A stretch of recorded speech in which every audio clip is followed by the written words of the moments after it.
This begins on January 15th, 2018, when Chris decided for the third time to commit suicide, as his atheistic existence had brought him an existential crossroads, and he didn't like any of the paths forward.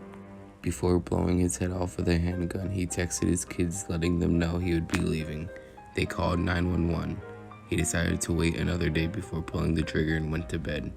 The 911 responders, police, came to his door well in the early morning hours and informed him they were placing him under arrest and took him into custody under what they call a 5150.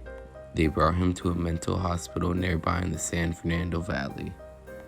In Los Angeles and likely elsewhere, the state can legally hold you against your consent for up to 19 days. He learned after a few days that unless he took the antidepressants they were telling him to take, he would not be getting released. So he took 2 doses of some worthless antidepressants and was released after just 5 days. Within one of those 5 days in captivity, he would release a book.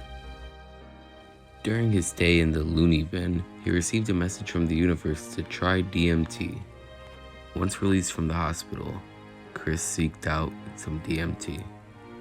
Shortly after this, he went out and bought Mimosa hostilis root bark online.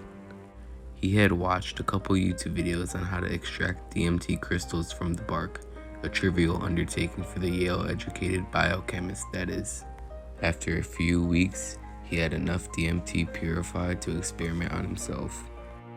Nobody could have prepared him for what he had experienced the first time he had a full-blown DMT experience, and what to expect.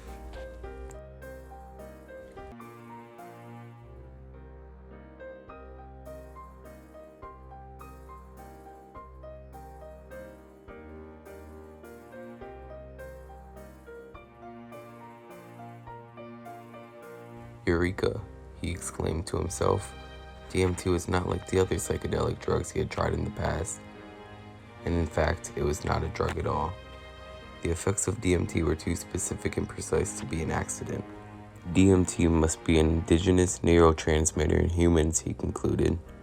Then another eureka moment happened. He reported that the visions seen by schizophrenics matched the visions he saw during his DMT experience.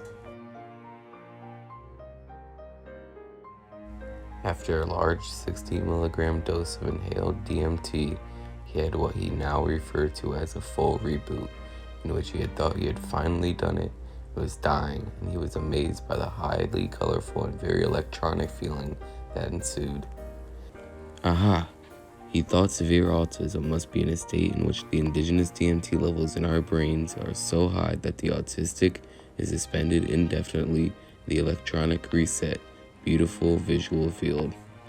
He was overwhelmed when he experienced the tactile hallucinations and the visions of what he knows now are spirits out in the world. His DMT experience is what proved to us that God and heaven exist.